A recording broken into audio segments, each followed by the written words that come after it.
Estamos iluminados.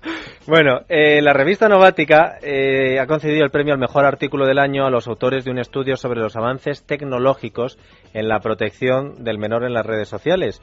Uno de ellos es José María Gómez Hidalgo, doctor en matemáticas por la Universidad Complutense de Madrid, profesor y director del Departamento de Sistemas Informáticos en diversas entidades universitarias, el autor de ese artículo galardonado con el premio Novática. Don José María, muy buenas tardes. Hola, buenas tardes.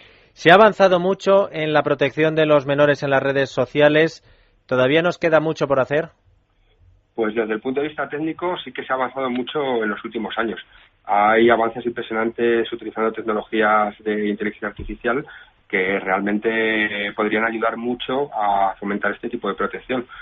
Lo que pasa es que desde el punto de vista real pues se ha avanzado poco porque el modo de trabajo de las redes sociales es básicamente bajo denuncia de los usuarios y no tomar medidas proactivas usualmente para intentar detectar los contenidos peligrosos o las situaciones peligrosas de antemano. Es decir, no sacan partido de esta tecnología, desgraciadamente. ¿Pero qué tipo de tecnología de inteligencia artificial pues es capaz de detectar que quien está escribiendo, compartiendo algo es un menor y no yo, por ejemplo?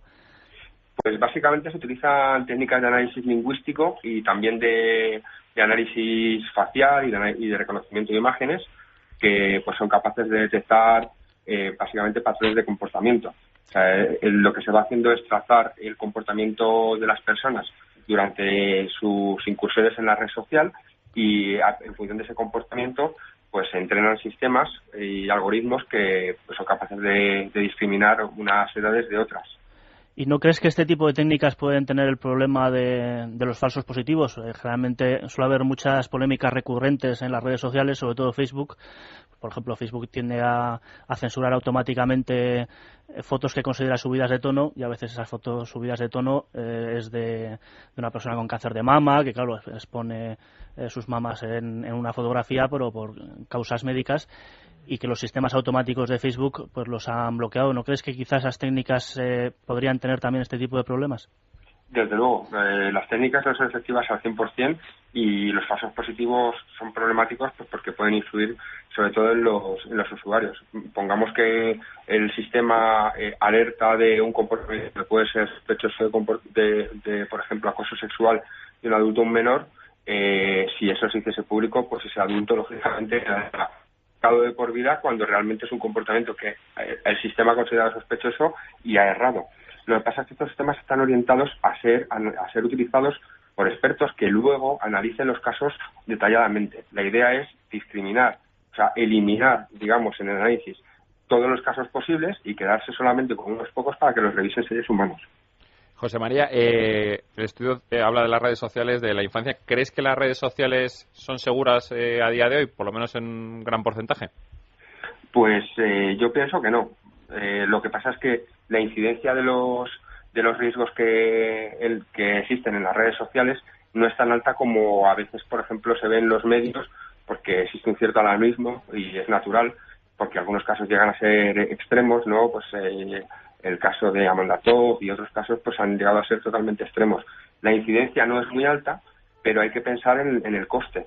Aunque sea un caso de cada millón, la vida del niño afectado puede quedar destruida completamente. No que se suicide, pero puede quedar destruida de por vida. ¿Cuál es la red social más segura? Sin duda, Twenty. ¿Y la Sí, perdón. No, continúa, da los detalles. ¿Por qué? Twenty, a diferencia de la mayoría de las redes sociales, toma un enfoque más proactivo. Las redes sociales generalmente investigan los casos bajo denuncia. Es decir, yo alerto de que existe un contenido que puede ser pornografía infantil o de algún otro tipo y la red lo investiga y en su caso elimina el contenido. Y muchas veces ni siquiera alerta a la policía.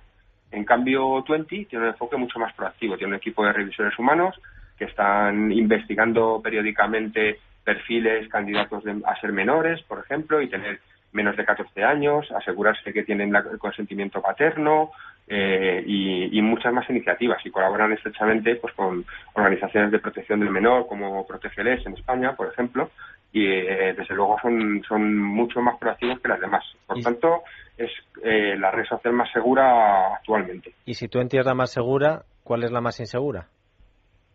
Pues es difícil de decir. porque los casos se producen en todas las redes y todavía no existe ningún estudio que haga comparativo. Lo que está claro es que en Facebook el alcance de los fenómenos por la masa de usuarios que tiene es potencialmente mucho mayor.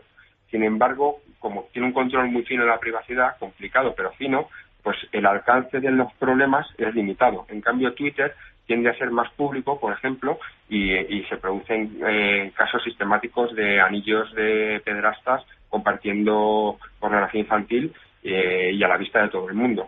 Entonces, hoy por hoy es muy difícil decir cuál es la peor, pero las grandes son las que son el objetivo primordial o los candidatos ideales para que se produzca este tipo de problemas. José María, enhorabuena por el premio Novática.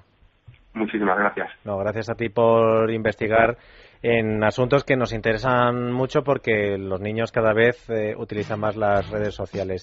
En Enlace